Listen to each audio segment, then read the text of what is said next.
আসসালামু আলাইকুম।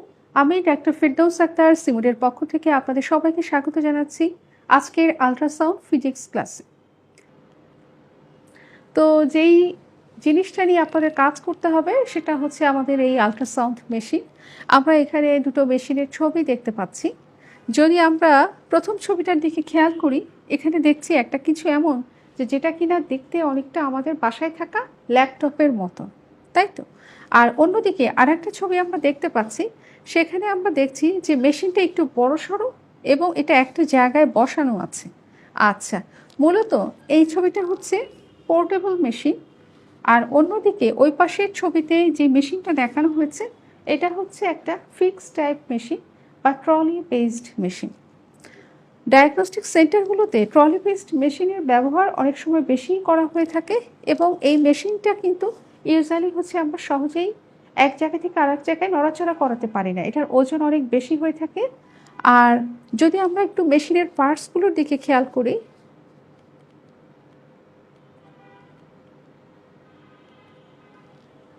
মেশিনে দেখেন যে সবচেয়ে উপরে আমরা দেখতে পাচ্ছি ডিসপ্লে বা মনিটর, তাই তো?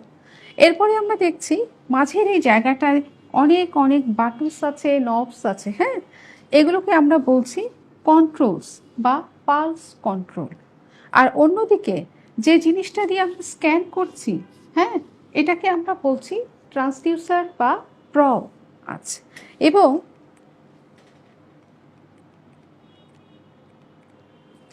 মেশিনের এই জায়গাটা যদি আমরা খেয়াল করি, আমাদের যে কম্পিউটার থাকে বা ডেস্কটপ থাকে সেখানে যেরকম সিপিইউ থাকে, ঠিক একদম দেখতে সিপিইউর পার্টের মতো।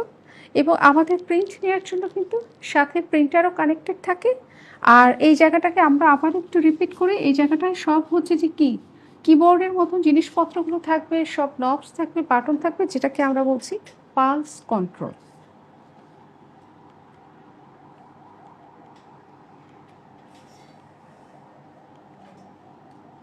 এখানে মেশিনটা আরও একটু হচ্ছে যে একটা জুম করে দেখানো একটা ছবি আছে। মেশিনের সমস্ত যে বাটনগুলো থাকে যেগুলো আমরা ব্যবহার করব, সেটা একটা একটা করে ক্লাসে আস্তে আস্তে আমরা এক্সপ্লোর করতে শিখব। আমাদের খুব বেশি টেনশন করার দরকার নেই যে আমাকে সব কিছু একদিনেই শিখতে হবে বা আমি সব একদিনেই হচ্ছে যে শিখে ফেলবো, এরকম কোনো ব্যাপার নেই। এটা আপনাদের প্রতিদিন ক্লাসে আস্তে আস্তে প্র্যাকটিক্যাল করার সময় সব কিছু শিখিয়ে দেওয়া হবে, বলে দেওয়া হবে।